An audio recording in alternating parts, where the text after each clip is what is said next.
Dans la fin des années 1950 et le début des années 1960, pendant la guerre froide, l'United States Air Force se lança dans une entreprise hautement classifiée, connue sous le nom de Projet 1794. Cet ambitieux projet visait à développer un aéronef en forme de soucoupe volante avec des capacités de décollage et d'atterrissage vertical. Conçu comme une réponse à la nécessité de concevoir des avions innovants, offrant une vitesse, une manœuvrabilité et des applications militaires supérieures, le projet 1794 demeure un chapitre intrigant de l'histoire de l'aviation. Rejoignez-nous pour explorer les caractéristiques incroyables du projet 1794, la soucoupe volante VZ-9 Avrocar de l'armée américaine.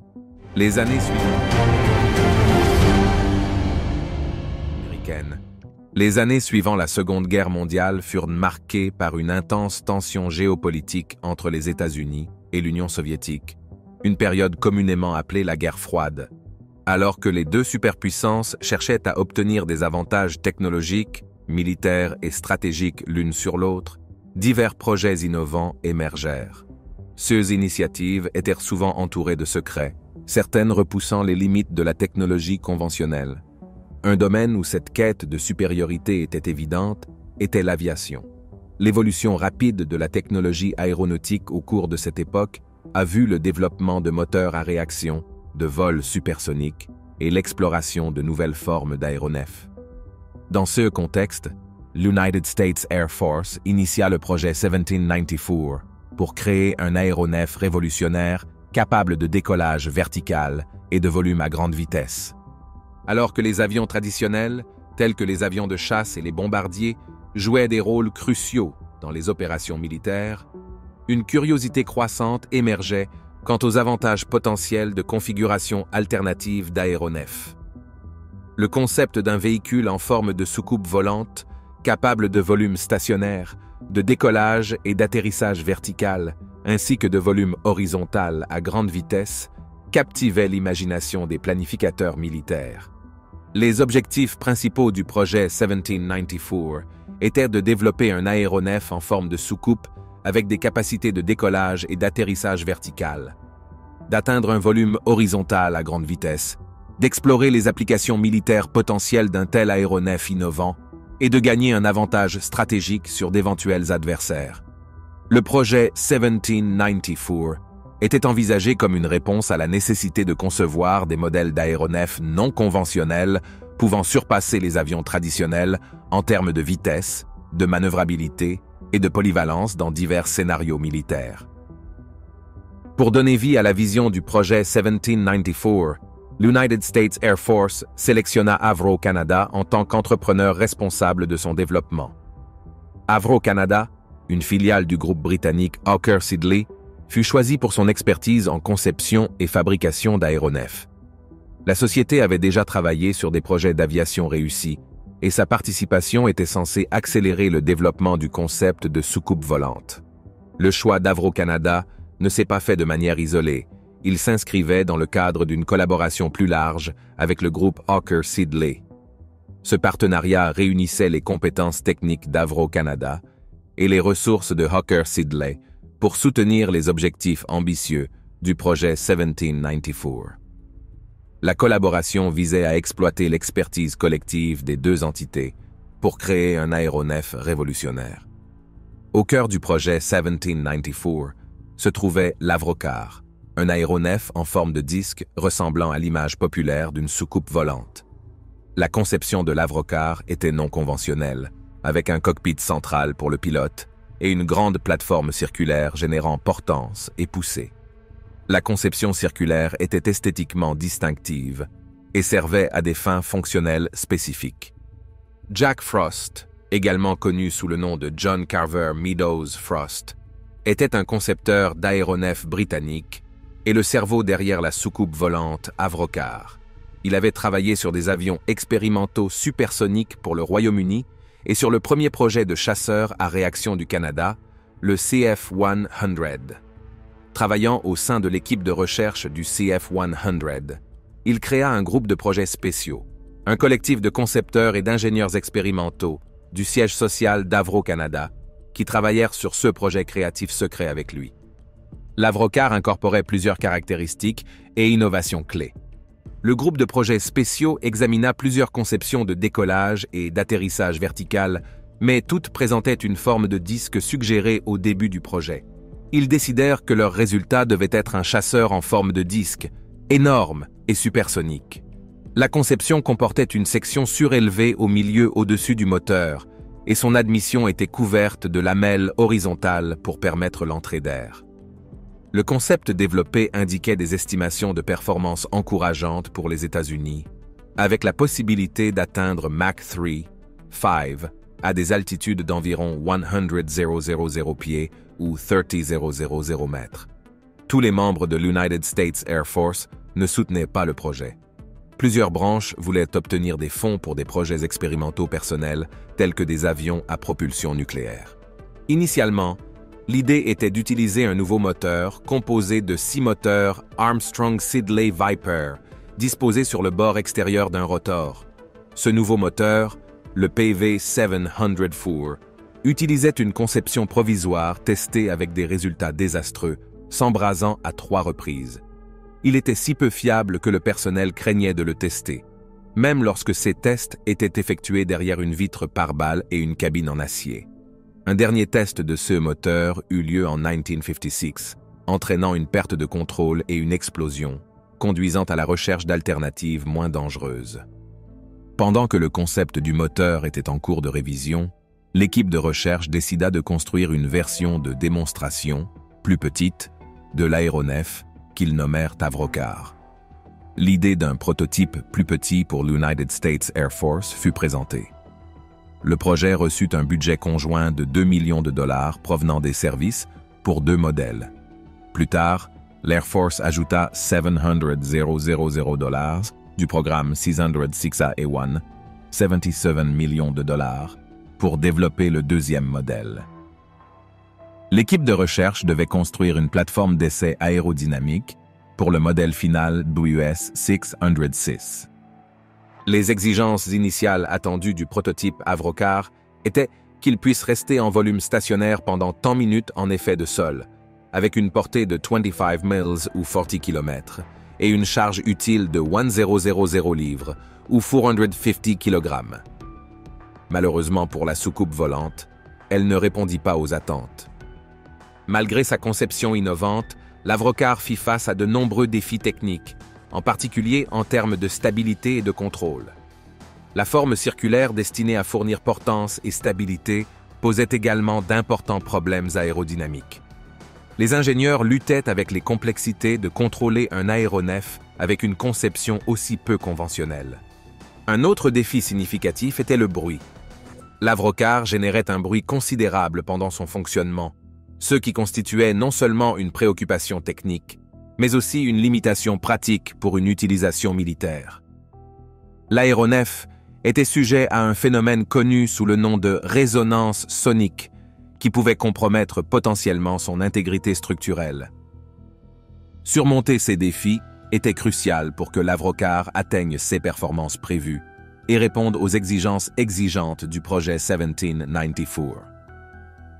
L'usine d'aviation Avro, en Ontario, Canada, a joué un rôle central dans les premières étapes du développement du projet 1794. Cette installation, exploitée par Avro Canada, a été choisie comme site pour les tests initiaux des prototypes d'Avrocar. Le choix de cet emplacement n'était pas fortuit. Il revêtait une importance stratégique pour plusieurs raisons. L'emplacement éloigné de l'usine Avro offrait un certain degré de secret, crucial compte tenu de la nature classifiée du projet. Effectuer des tests initiaux à l'abri des regards indiscrets contribuait à maintenir la confidentialité. Les installations de l'usine étaient bien équipées pour la recherche et le développement, fournissant l'infrastructure nécessaire aux premiers tests et à l'amélioration de l'Avrocar. L'Avrocar numéro 58, 7055, sortit en premier de l'usine de Malton, à Mississauga, en mai 1959. En utilisant le banc d'essai de volume stationnaire, le groupe des projets spéciaux testa le véhicule. Plusieurs problèmes furent rapidement identifiés. Les gaz chauds de l'échappement se dirigèrent directement vers les entrées utilisées pour le volume stationnaire, réduisant ainsi la poussée du moteur. De plus, Comme le prévoyaient les premiers tests technologiques distincts, la portance générée par le ventilateur ne couvrait qu'une petite surface de la carrosserie du véhicule. La combinaison de CS facteurs signifiait que l'Avrocar ne pouvait transporter que 350 livres, soit 1430 kg, au-dessus du sol. Dans le même temps, le poids à vide du véhicule était de 485 livres, soit 1944 kg. Étant donné que l'Avrocar ne pouvait soulever moins que son poids, il ne pouvait pas rester en volume stationnaire au-dessus du sol. Suite à cette performance décevante, il fut envoyé à Moffett Field, en Californie, afin que le centre de recherche Ames de la NASA puisse tester ses capacités dans des essais en soufflerie contrôlée. Les conclusions de la NASA furent tout aussi décourageantes. L'aéronef était difficile à contrôler en volume à grande vitesse et était incroyablement instable. Ces constatations furent confirmées par des essais en volume utilisant le deuxième prototype d'Avrocar. Des modifications furent apportées, aboutissant au premier essai en volume libre le 12 novembre 1959. Il restait encore plusieurs problèmes à surmonter. Premièrement, le système de contrôle de la tuyère aurait pu être plus efficace. Deuxièmement, des problèmes avec les déflecteurs rendèrent le véhicule difficile à soulever, de sorte qu'il commençait automatiquement à perdre de l'altitude après avoir atteint une certaine hauteur. Seuls 5 vols d'essai initiaux furent réalisés, totalisant 5 heures de volume au total. Le 5 décembre 1959, les tests furent temporairement interrompus. Convaincu que le concept pouvait fonctionner, Frost proposa un nouveau programme qui retravaillerait la propulsion et les systèmes de contrôle pour le deuxième modèle d'Avrocar. Le premier modèle subit des modifications basées sur les résultats du centre de recherche Ames et S-Test reprirent en avril 1961. La conception résultante offrait un meilleur contrôle de SE capacité de volume stationnaire et une meilleure portance. La vitesse fut augmentée à 100 nœuds, soit 190 km/h, au lieu des 56 km/h initiaux. Cependant, des problèmes persistaient au niveau du tangage de l'aéronef et le nez de l'Avrocar s'inclinait vers le haut pendant le volume. La demande de retravailler les systèmes sur le deuxième Avrocar fut acceptée et ils furent modifiés et testés. L'aéronef sous-performa avec une vitesse maximale de 20 nœuds, soit 37 km/h. Néanmoins, il réussit un test d'altitude, montrant qu'il pouvait passer au-dessus d'un fossé de 18 pouces de profondeur en volume stationnaire.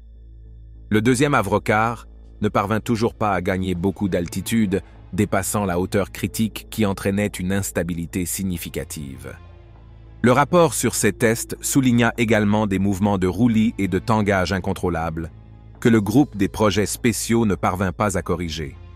Après toutes ces tentatives, le deuxième prototype de l'Avrocar enregistra environ 75 heures de volume d'essai. Le projet semblait être un échec absolu, car la voiture ne pouvait rester en volume stationnaire qu'au-dessus du sol et ne pouvait pas voler.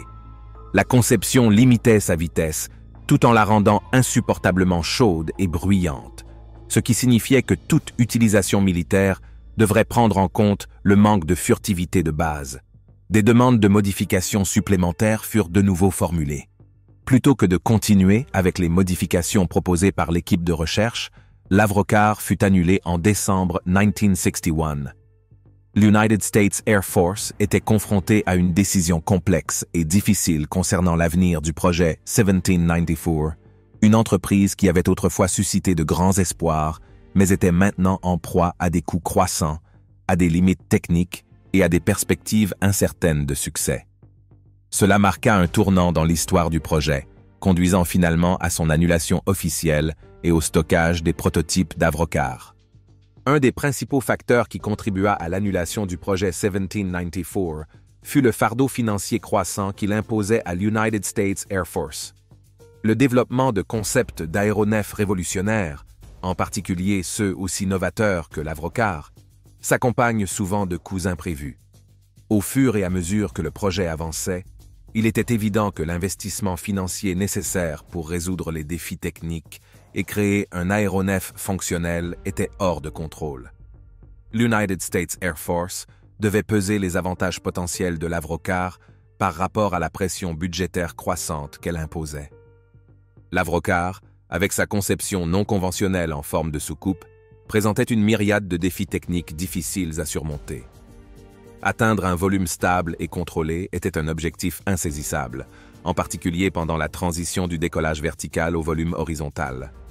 Les propriétés aérodynamiques de l'aile circulaire, qui différaient considérablement des avions traditionnels, créaient des problèmes de stabilité, de portance et de contrôle.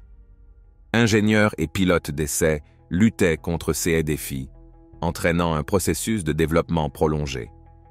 De plus, le système de propulsion de l'Avrocar, qui reposait sur plusieurs moteurs pour générer la poussée nécessaire au décollage vertical et au volume horizontal, avait rencontré son lot de revers techniques.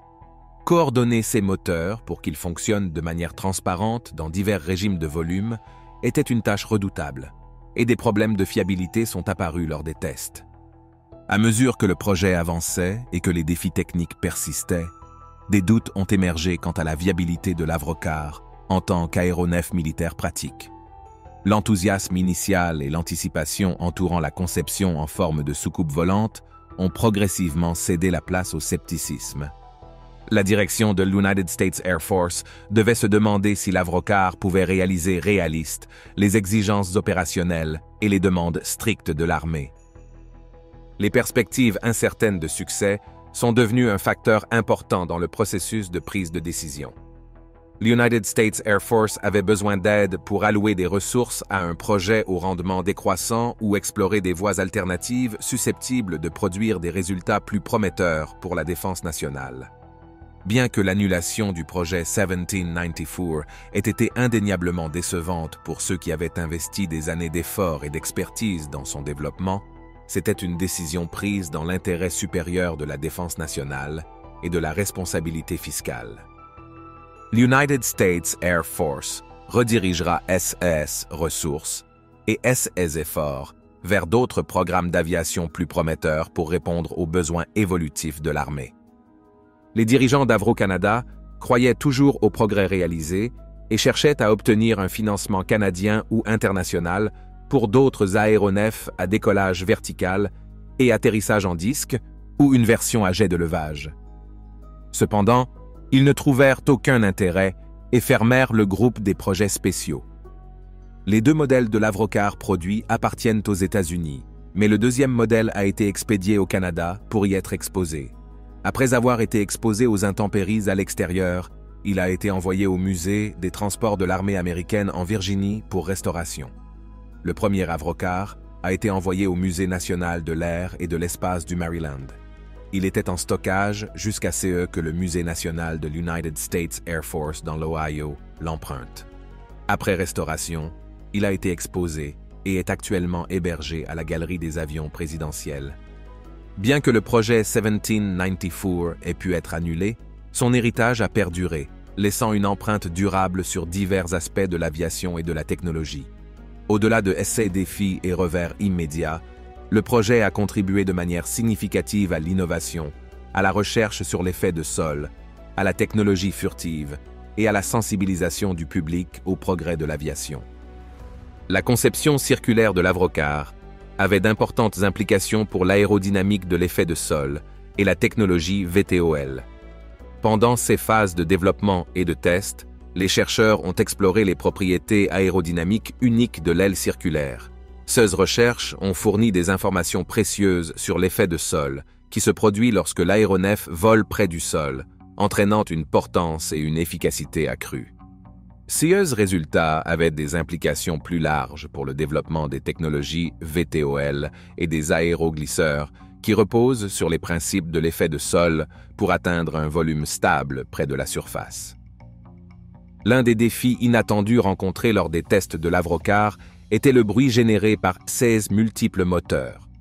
Ce facteur de bruit a incité à des recherches supplémentaires sur les techniques et les technologies de réduction du bruit. En conséquence, le projet 1794 a contribué indirectement à l'avancement de la technologie furtive.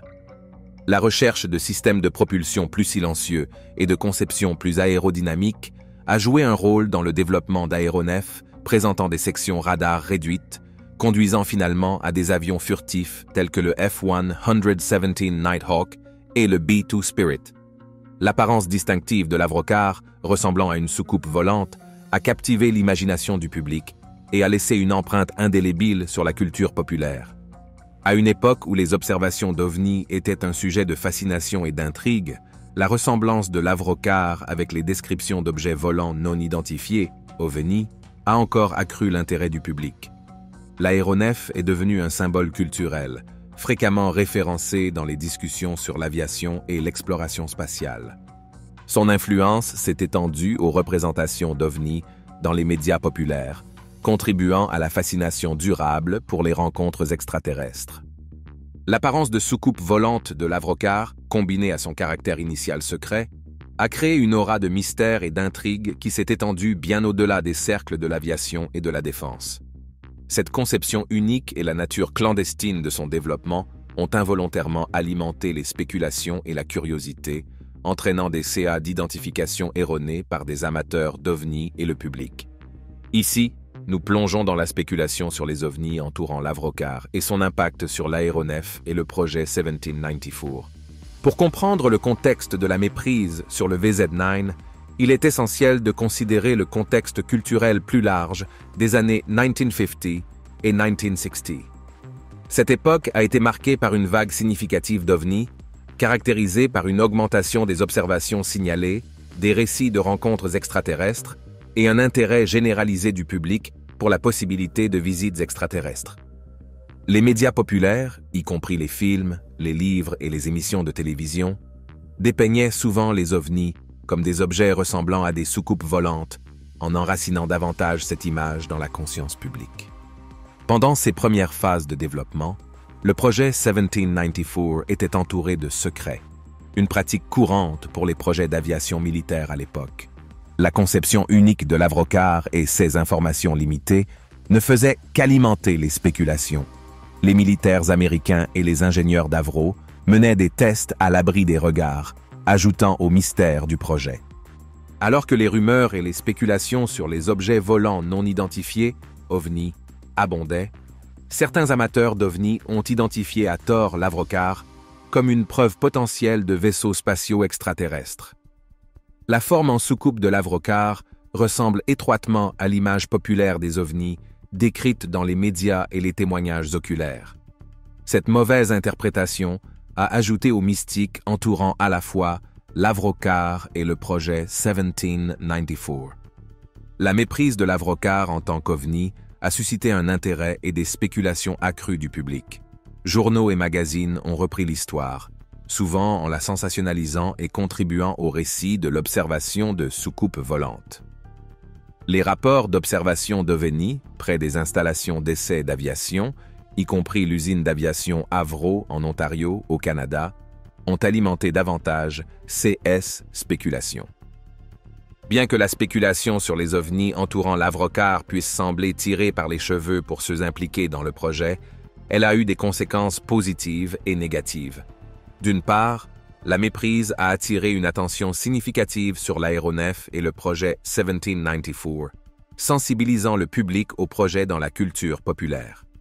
Cette visibilité accrue a peut-être contribué à un financement et un soutien accru de la part des agences gouvernementales. Cependant, d'autre part, l'association avec les ovnis et les allégations extraterrestres a également suscité scepticisme et raillerie. Certains critiques ont qualifié le projet 1794 de dissimulation gouvernementale des activités liées aux ovnis, sapant sa crédibilité dans certains cercles.